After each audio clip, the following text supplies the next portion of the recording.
ఇది జీవితం ఇలలో వరం మనకు మనం అనే పాట అద్భుతంగా బ్యాక్గ్రౌండ్లో వస్తూ మనల్ని మరో ప్రపంచంలోకి తీసుకెళ్తుంది.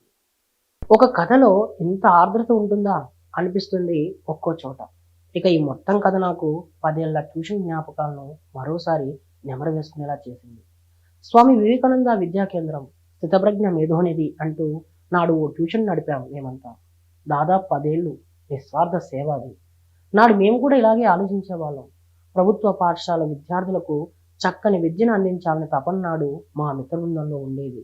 వారందరి హెల్ప్‌తో కలకాలం గుర్తుండే విజయాలను అందుకున్నాననే చెప్పొచ్చు.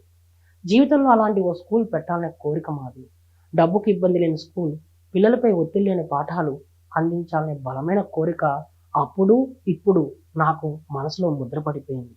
వ్యాస్ కథ ఆసాంతం నాకు దాన్నే గుర్తు చేసింది. కన్నీళ్ళు ఆగలేదు ఒక్కో చోట.